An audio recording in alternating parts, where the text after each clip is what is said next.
La ilaha illallah, la ilaha illallah, la ilaha illallah. When I first started knowing about meditation, I felt like I needed to sit and forcibly stop my thinking and sit for a long period of time, which inevitably created frustration and made me notice that that's impossible. If anything, it made me think more and feel more instead of becoming still. So maybe not in a long way, but just briefly, like how do people begin to meditate? Is it able to be done in a small moment, or does it need to be a long practice? You know, it varies, but let me respond to what you said first. You know, it's a false belief. Actually, it's the belief that we need to conquer or stop thinking as the goal of meditation. That's often where people start. The reason is because they are fed up with the hyperactivity of their mind. The hyperactivity of your mind means constant, you know, being caught in constant thoughts or constant thinking. I would say that's the problem. That phrase, being caught in it, being caught up in it.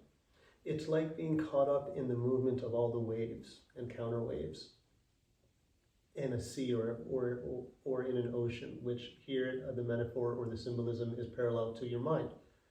But realizing that we're the whole ocean, and as we sink into it and as we go deeper and deeper, we experience or we discover the stillness and the calmness of the ocean. Very, very much like as we sink in and in and in, after we gather ourselves, we discover the spaciousness, calmness, and stillness of the ocean that is our heart. So to respond to what you're saying, you came to meditation, and I'm speaking directly your way because I think it speaks to, you know, many other people, because this is really why most people begin meditation practices.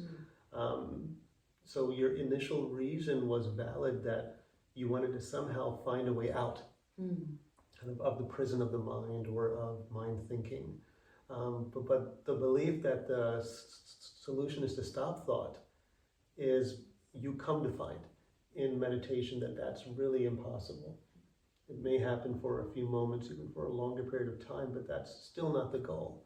The goal is to discover that you are the center or the bottom of that ocean, and you are the whole ocean.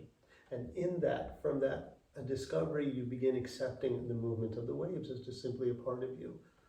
When it's a part of you and not identified with all of you, then you can work with it. Then it seemingly slows down. Then it seemingly does not carry you away.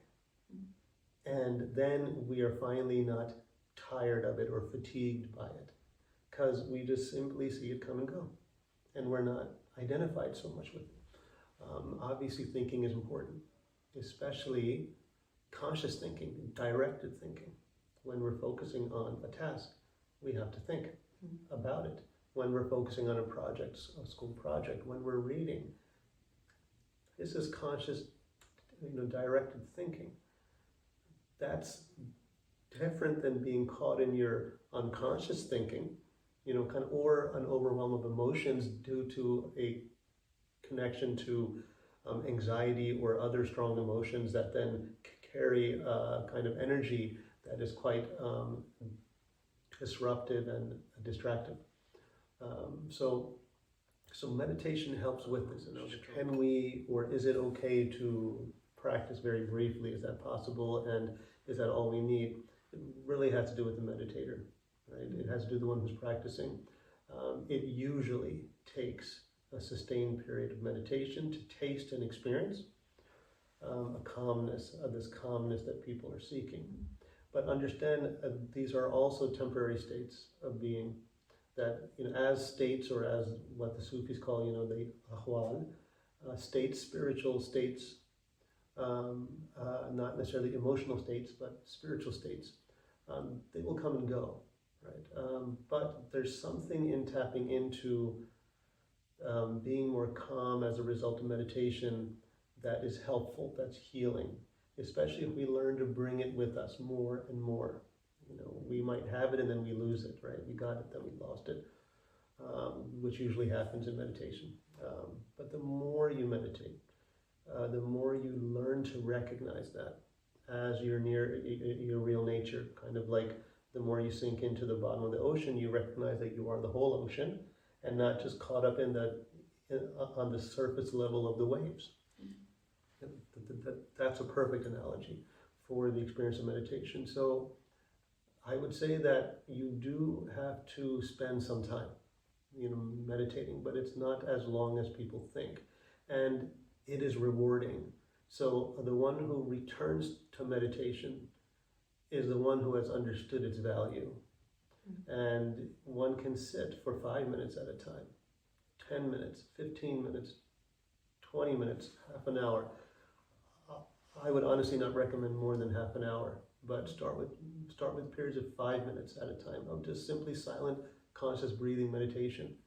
And especially in the Muslim context, in the Islamic context, to combine this with a practice of some form of mode of prophetic worship, of recitation of the Quran, maybe Salatul Tasbih, which is a prolonged form of posturing, physical posturing in the prayer, which then puts you into a meditative state, a kind of relaxed stillness and submissiveness and humbleness that we call khushu in Arabic, which then allows you to sit then in meditation, in a very beautiful meditation.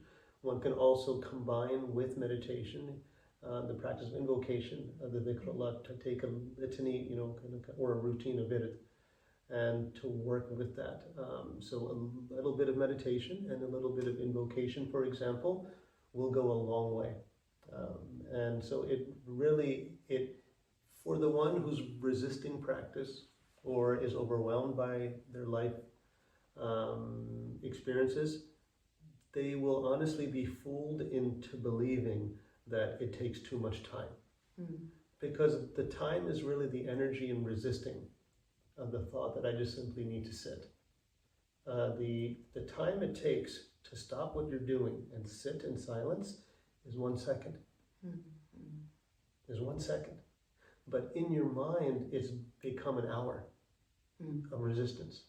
And then it turns into that because then you don't sit. Yeah. And so then that tendency reinforces itself. So then there's a momentum of resistance to simply sitting still. And one could finally say here as a final point that the mind, or the Nafs, if we want to call it this, does not want to be still. It doesn't know how to be still. It thrives in movement, in moving, in being all over the place. That's how it lives.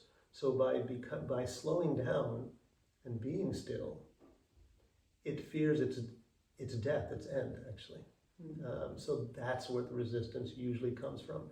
It unconsciously likes when you have problems because it's working. It's being itself.